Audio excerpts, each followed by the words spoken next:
Welcome in and good afternoon. It is afternoon live here on the Maize and Blue Review. We're here weekdays at 1 o'clock. We're a part of Rivals, talking about the latest in Michigan sports, and that includes, as you might guess, recruiting, and it's perfect to bring on the recruiting editor for the Maize and Blue Review, and that is Zach Libby, who you see on the screen and you hear here on the air. What's going on, Zach? How are you? Dennis, how are you, sir? Glad to be back on. It's warm weather's coming our way, nice and sunny today. And I don't know, how do you feel like if you had to generalize all Michigan fans right now? Do you feel like they're feeling good about Michigan's recruiting efforts? Are they holding the line here, just waiting for something big to happen? What's your feel on that? Well, if you read the boards, it's chaos. I mean, this is the biggest disappointments. Like, it's awful. But I mean, you asked the question maybe about last week about whether fans should be disappointed or not when it comes to recruiting, and I told you that it was April, not even the end of April. I think Brandon Justice, our senior editor, mentioned this last week when you guys were on, that Michigan likes to play the long game, and we still got around 8 more months till the first national signing day. So I would say hold on a bit. There's still time. There's a ton more recruits with Michigan interest, and they're top 15 right now with recruiting rankings. And if you want to take an example, Alabama, LSU, Auburn, Texas, they're all lower than Michigan right now. But do you really think that's going to stay the same come December? So we'll see.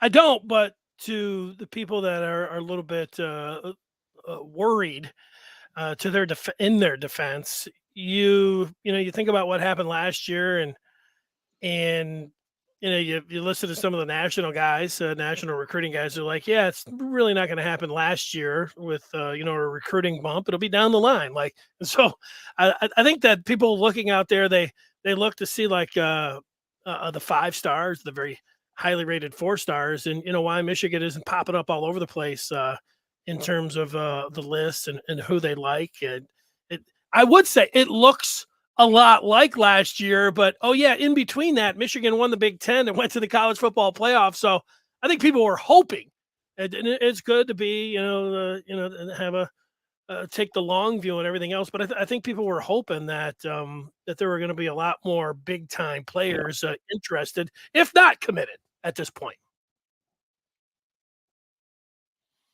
And I think Zach froze up there for a second.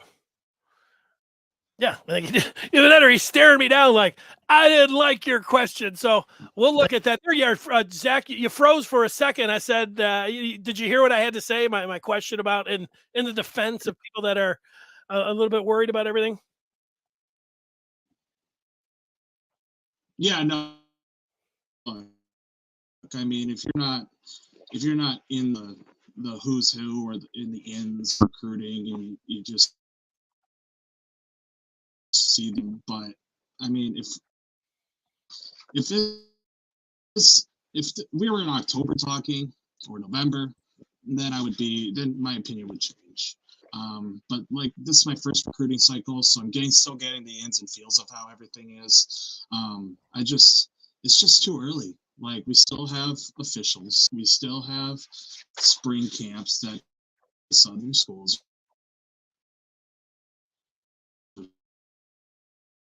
underway.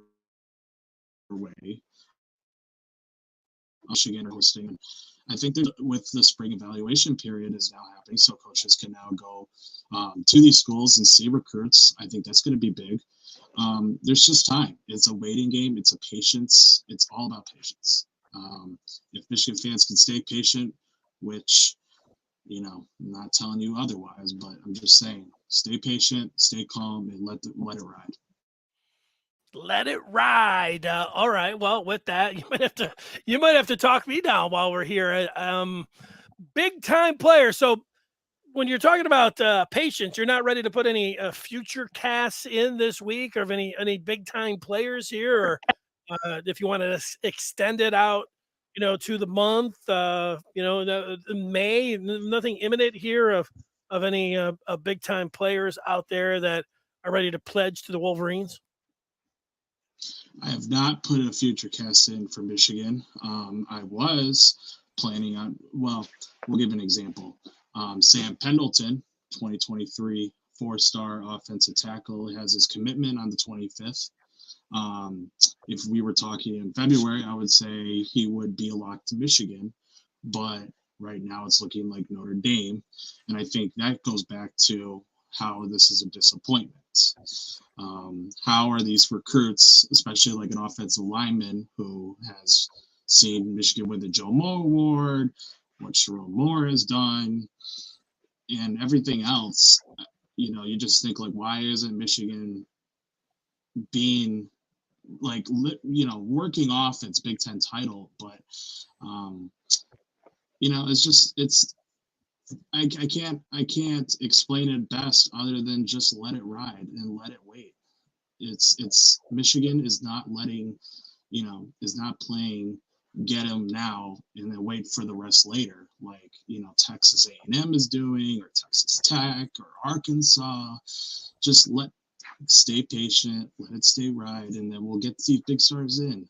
They understand the brand, they understand tradition, they talk about the history, they understand that Michigan wins and is a blue blood.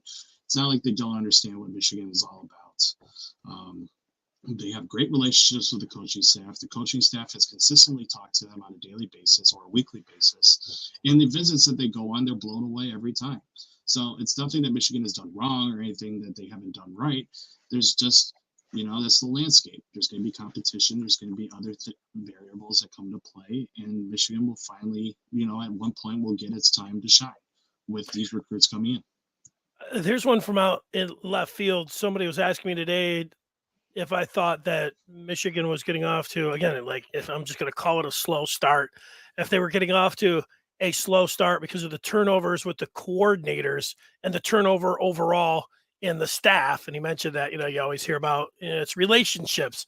Do you think there's anything to that with the turnover, certainly with both the offensive and defensive coordinators at Michigan? No, I think Jesse Minter has done his job in establishing a presence with recruiting. Recruits remember him at his time in Vanderbilt. He really was a people person, from what I've heard. He really honed in on who he wanted. For an example, there's a recruit named Ethan Crisp who I've talked to a couple times, and he was always talking about Vanderbilt and what Jesse Minter did. He's actually now committed to Vanderbilt. So, and then with the offensive coordinators, they've had relationships prior when they were just position coaches. It just means more element in getting more development and more trust into them. There's nothing that I don't think that hasn't played a factor at all. If anything, maybe you can say that Harbaugh interviewing with the Vikings might had some pull in the early beginning, but I think that cloud has sailed, and I think recruits understand that the head coach is staying here for long term. So if anything to do with coaches, maybe in February you could have said about Harbaugh, but now with the coordinators, absolutely not. Yeah, that was my other true and false, and I'm with you. I think that there's a lot of Michigan's rivals, certainly their opponents, that like to bring that up, like, oh yeah, well, Harbaugh, he can't, you'll be ready to go to the Vikings at any point. But I don't really think that has anything to do with that. Meanwhile, Notre Dame, for whatever reason, they have a new coach in Marcus Freeman. He was there on the staff, so he did have those relationships. But I don't think things could be going any better here for the Irish. They're pulling in recruits left and right here that in the early going, and then they seem to have their tentacles in on all of these big time players, especially the quarterbacks, and in particular the ones from the great state of Michigan that the Wolverines are after. What's your takeaway here with Notre Dame and Freeman and just the success that they're having? TMBR has a really good relationship with the rivals site for Notre Dame, Inside ND Sports. We have a lot of connections with them, and just talking from them and just from what I see from an outsider's perspective, Freeman is a flashy character. He's very, he understands what it's like, for these recruits to have this experience. I mean, he's been with Notre Dame for how long? It's not like he's new to the system. He's not new to the culture there. He just brings a more energetic, passionate, and enthusiastic style that has resonated with recruits. I mean, for instance, Sam Pendleton has leaned on Notre Dame, and he's only visited once, and they came in late. So it goes to show what Notre Dame has done. I think I think Freeman has not changed the culture from when Brian Kelly was there, but he brings a different layer to the perspective of what Notre Dame can give to a student athlete. And I think it's really, like I said, resonating with recruits. And, you can compare them to like Texas A&M. You can compare them to Alabama, but I think Notre Dame has really put his spot in national recruiting, and they'll always be a big dog, but Freeman has really added it to an extra level that we haven't seen before at Notre Dame. Yeah, he's just a hell of a fit. I don't know if you saw that video last year when they were making the announcement. They had a camera in the corner there, and they're like, "Hey, here's the coach," and the players. I mean, they just genuinely, flocked to him and rallied around him. So they got that going. Not that we want to make this any kind of Irish podcast, so we'll push that to the side here. But what about these camps that are coming up? This is something that's going on in April and May. We did just see these are Rivals camp down there in Texas this past week. Anybody in particular that you would highlight that was down there at the Rivals Dallas camp? Yeah, so I went to my first Rivals camp since taking over, back in December, and it was a shame that the camp happened on the same weekend as Elite 11 regional in Ohio. Could have got a chance to see Dante Moore, but I think there was so much, it was a big opportunity to not only scout prospects in Texas, and it was just something too good to pass up. There was about 7 players who actually showed up to the camp who held Michigan offers, but the number would have exceeded beyond double digits should everyone have attended. A couple of big names included 5-star offensive lineman TJ Shanahan, 4-star athlete Mikhail Harrison-Pilot, 4-star wide receiver Jaquez Petaway, David Starr Jr., who's number 10 overall prospect in the 2024 class. Noble Johnson, a 4-star wide receiver, who's building a good relationship with Ron Bellamy since the offer in March. You can actually find these stories that I did on the camp at Maize and Blue Review, including a list of 5 players at the camp who should receive Michigan offers, including a 6'7", close to 400-pound offensive lineman who just picked up an offer from Oregon right after his eye-opening performance. So you should watch those highlights. Wait a second. That was an ear opening. 6 foot what? How many pounds? 6'7", close to 400. That's all, huh? Yeah, that sounds like a big boy. What's his name? Breon Ramsey Brooks had offers from Arizona, Toledo, Georgia Tech before the camp, and now has Jackson State with Dion and Oregon. So it goes to show you how much these camps do for exposure, which is nice. Every single prospect that I talked to at the camp had nothing but great things to say about Michigan and the coaches who are actively recruiting them. Michigan has really done a great job in establishing their presence in the state, despite, the big name Texas schools continuing to have such a strong hold on its home turf. I think these guys are willing to talk about Michigan because, they hear about their connections to Baylor or A&M or Tech all the time. So seeing someone up north was almost like a relief to hear something different. But from who I've talked to, whether it was media or camp organizers or players, the perception around Michigan in Texas is that the recruiting efforts have been so successful, or are starting to be, because of its Big Ten title and college football playoff. And it's really separated them in terms of establishing or continuing to establish their national brand that resonates with the players in Texas, because they're more than willing to leave Texas if that's their best chance of winning a national championship and being developed to be NFL ready. I mean, for example, Mikhail Pilot has a top 12 with Michigan and Cal and Oregon and Florida State, USC on it. But they just need a reason to leave in Michigan, given the opportunity. The negatives that I heard were obviously that it's cold in late fall. It's far away from loved ones, but the only way to fix that is by moving away from Ann Arbor. But I don't know. For a more realistic standpoint, as long as Michigan continues to sell the tradition, the history, the brand, they'll be in a good spot in Texas. And it also helps that let's face it, the state of college football in Texas hasn't exactly been the best. You got Texas struggling since Mac Brown. You got A&M never winning recruiting battles up until this past cycle and current cycle. TCU has a new head coach and is in Big 12 purgatory. Wow. Tech also has a new head coach and trying to get back into the Big 12 championship conversation. But there's always going to be ways that Michigan could do better with recruiting in Texas, but they've done their homework in finding those who are willing to come up north. Yeah, I forgot Gary Patterson was done there at TCU. It seemed like he was there for a million years. I was given, for people that are listening on the podcast, Zach, a hook 'em down, which is, I think, a penalty flag. Although once Texas announced they were headed to the SEC, a lot of the opponents were giving them the horns down. So you're going to Indiana? Is that what's happening coming up this weekend or the next weekend? Yeah, this weekend's going to be a big one. So on Saturday, I'm going down to watch Michigan 2024 point guard commit Christian Anderson Jr. compete in session 2 of the Nike EYBL tournament. He's coming off 2 weekends ago. He was coming off session 1 in Orlando, where he lit up the stat sheet, combined with the 650, 60, 90 stat line in the 4 games.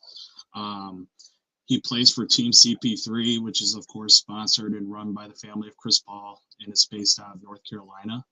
That team went 4-0 in Orlando, and will play 1 game Friday and 2 games Saturday at the Pacers Athletic Center. Really looking forward to meeting Christian and meeting his loved ones and close ones, because TMBR has also had a really good connection with that family and inner circle, including his dad, who gives us, great information.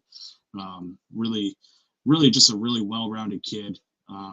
And you can say about his height, but he's one of the best shooters in the class. How tall is his daddy? 6'5".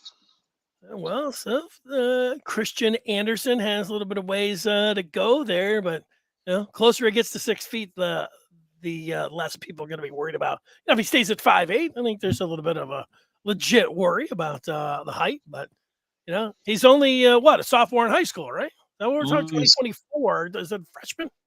Yeah, no, sophomore. So sophomore. Still got 2 years. Yeah, Heck, I grew a couple years in high school. Yeah, so same here. Well, no, I did not. But regardless, if we're gonna follow the Dennis Fithian height, we're gonna see him go to 6'2", 6'3" at some point. Even if he goes to 6 foot, even if he stays at 6 foot, his shooting is off the charts to the point where it wouldn't be a problem for me. Me neither. All right, well, tell me. Let's throw some other. I don't know if there's curveballs, but let's put up on the screen the rivals top 20 from the state of Michigan. And there's Dante Moore. You mentioned him earlier. Elite 11. Some things have happened here recently. It sounded like Michigan was doing all right, but then Notre Dame has closed in. Would you say that Notre Dame is the leader for Dante Moore right now? I'll admit that I don't know, because he keeps his cards so close to his chest. I was talking when I went to Washington, D.C. 2 weekends ago, I was talking to a close source who knows Dante really well. And his words were, only he and God knows where he's going. And you can speculate all you want. You can throw out future casts for him. But I know he'll play this out to the end.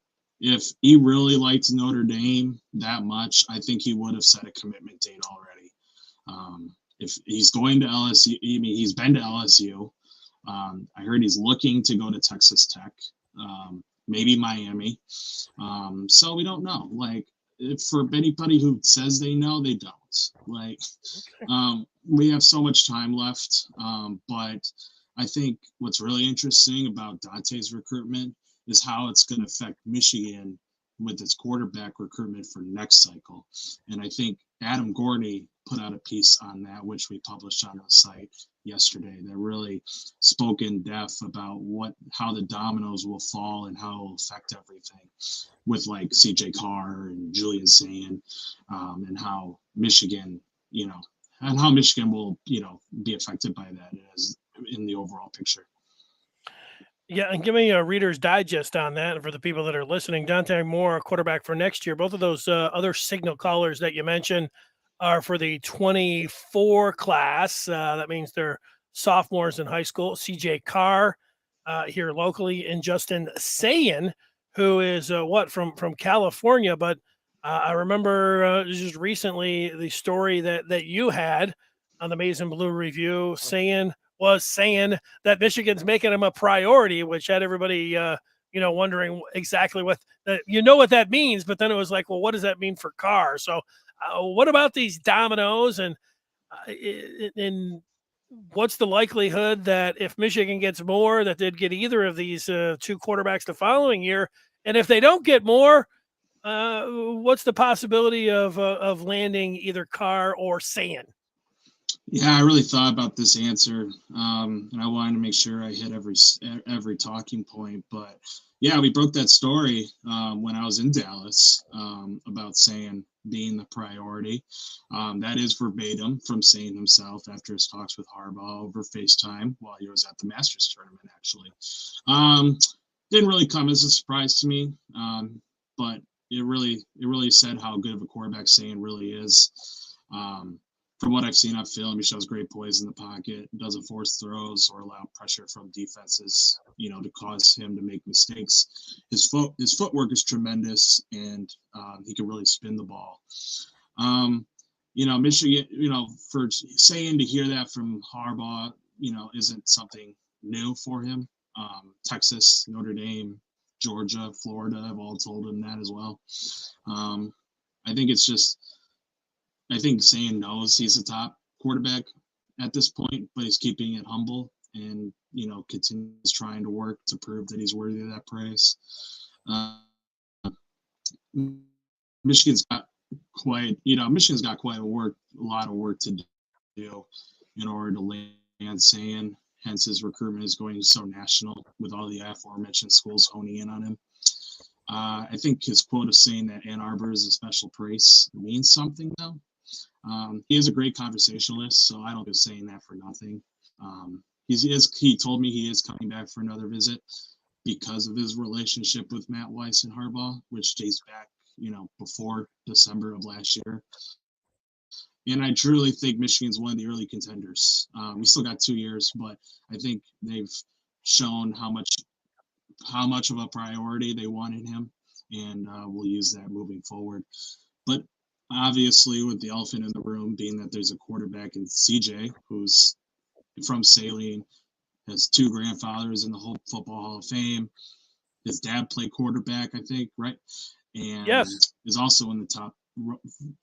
Yeah, so he's also in the Rivals 100. I mean, look, CJ's told me twice in the 2 times that I've talked to him in person that he's not a Michigan lock, and actually feels kind of frustrated by the noise, just assuming that he's going to Michigan. I think CJ wants to experience being a highly touted recruit and feel the love from who's showing interest in him. It's hard to not want that attention if you're 15 or 16 years old, but he's carrying it well. If you follow his recruitment, he's been to Notre Dame multiple times. I've seen him down in Cincinnati a couple of times. But I've also said this on our boards, and I've thought about this, and I think where CJ goes will be based on what Dante Moore does. I've seen it.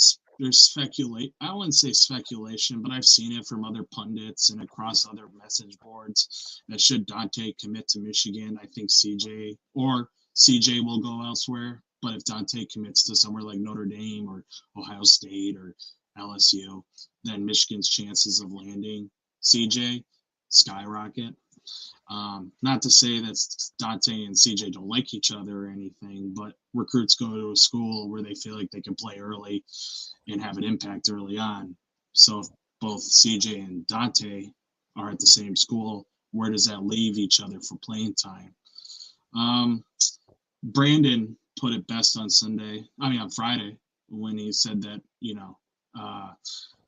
there is that possibility, not a probability, but like a possibility that Sayin and Carr could end up at Michigan together. There's a lot of factors that play into that, and it's a long shot, but it's not something to rule out.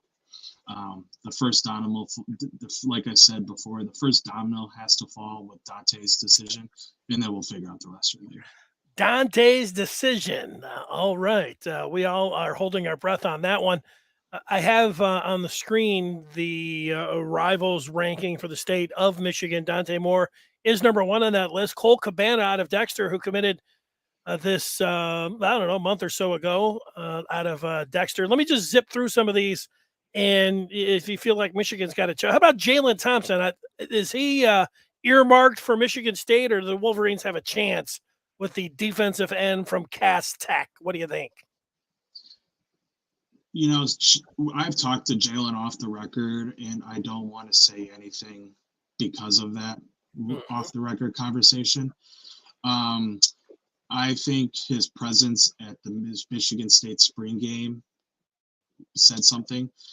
There's been talks before then that he was a Michigan State lean, and I think that will end up being his ultimate choice. He did put Michigan in his top 10 and has a great relationship with Mike Elston, but I think there's too much going on in terms of interest from Michigan State, where if he doesn't land there, I would be surprised. However, his teammate Kamari Anderson is a Cincinnati commit, and I've heard he and Jalen went down there too. So I wouldn't be surprised if he went to Cincinnati. Well, if he's not going to go to Michigan, hopefully he goes to Cincinnati. All right, a couple more here. Cole Dellinger, a offensive lineman out of Clarkston, says he's undecided. Does Michigan have any chance at the offensive guard, 6'4", 260 listed as? I don't think so. I think his brother plays for LSU, so okay. I think he's been to LSU countless times. So I would say he goes south. You mentioned Anderson. Let's get two more in here. Amir Snowden, a corner out of Roseville, and then Amir Herring out of West Bloomfield, where his teammate Samaj Morgan, who's ranked 8, is already committed to Michigan. What about Amir Herring in Michigan's chances with Herring and then Amare Snowden? Wolverines with a chance at either of those guys? Well, Michigan hasn't offered Amare yet. Okay. So who knows if they offer, cool. But, I don't really know. I haven't asked, I've asked Amare, like, what is going on with Michigan. And he just said, we're just playing it out and waiting it out. But, it's April, so we're going to, at some point. But Amir is interesting because, there's talks of Michigan slow playing him, which for an interior lineman, he's a dog. Like, I've seen him at the Under Armour camp in Ohio, and he earned himself a trip, a spot in the Under Armour All-American game in Orlando in January. Him during pass rush, one-on-one drills, great low sense of gravity, and great hips, and his punch was first right off the snap. I don't know. I want to get answers on why Michigan is slow playing him for the guard or center spot, but he does have interest in Michigan. He's been there multiple times with Samaj and his teammates at West Bloomfield, but he has a top 8 right now, and a lot of them are Big Ten are from the Big Ten. So if Michigan doesn't step up, we'll go somewhere else. All right. A final question for you. Zach Libby, who is the recruiting editor for the Maize and Blue review, keeping himself busy time of year, the spring with his camps and driving or flying all around. We mentioned Dante Moore. To go back to him for just a second. I have a list of Michigan's offers here. I don't know if this is a complete or not, but if Michigan was not to get Dante Moore, would they look? I mean, is it a pipe dream? Arch Manning seems like a pipe dream. There's some players that are committed. Nelson to USC, a dual threat in Watson to Nebraska. That is it on the quarterback offer list as I have here. Any surprises that Michigan may spring, or is that something that's going to have to play out more closer to the start of the football season in your mind? I think Michigan has gone all in on Dante, and that's why there's only 5 quarterbacks being offered by Michigan in this class. I wouldn't be surprised if they go visit Arch Manning sometime during these eval period. He's the number 1 overall player, and has his commitment will surely impact how the skill position players decide. We were talking before this podcast, and we were talking about the Warren De La Salle 3-star quarterback, Brady Drugish, who had the top performance at the Elite 11 regional camp, so he's really gotten some eyes on him. I said it on the boards maybe last week that Matt Weiss is going to go see Brady work out at the end of the month, and should they be impressed, Harbaugh and company, that they'll offer Brady. Brady's got some Big Ten interests. He has Minnesota, Maryland, and Indiana offers, and all the MAC schools pretty much. He could be an interesting, dark horse. Should Michigan offer? He's big, he's tall, he's like 6'5". He's got a cannon, got some mechanics to work out, but he's got a cannon. I think his Elite 11 performance really gave him some much deserved attention, and obviously has Michigan ears because he visited right after the camp. Harbaugh texted him right after. So I want to monitor Brady and see where that goes. But if Dante commits somewhere else, I'll have to look at other options, and Brady might be a good option. It sounds good. Are you going to be at Lucas Oil? Is it a high school down in Indy? Where's the camp taking place down there in Indianapolis? Yeah, I forgot to mention about the football camp. Yeah, we got a Rivals camp in Indy, downtown. It's like a high school, downtown Indy. A lot of Midwest guys are going to be there. We'll have rosters out Friday, I believe. If you want to take a look at the big names coming there, Clint Cosgrove, Midwest recruiting analyst, published a top 5 prospects must see at the camp, and 3 or 4 of them got Michigan offers or have big Michigan interests. So be sure to check that out. We'll have coverage and video and everything this weekend from basketball and football, so it should be a big one. Yeah, well, safe travels. It's always great to talk with you. We'll have to do it more often, Zach, and hopefully it warms up here weather-wise and on the recruiting front. I'll throw that in again, even though you're telling everybody to be patient. Great job, and have a great time. Have a great time in Indianapolis this weekend. Thank you, sir. Look forward to hearing from you next week. All right. See you, Zach.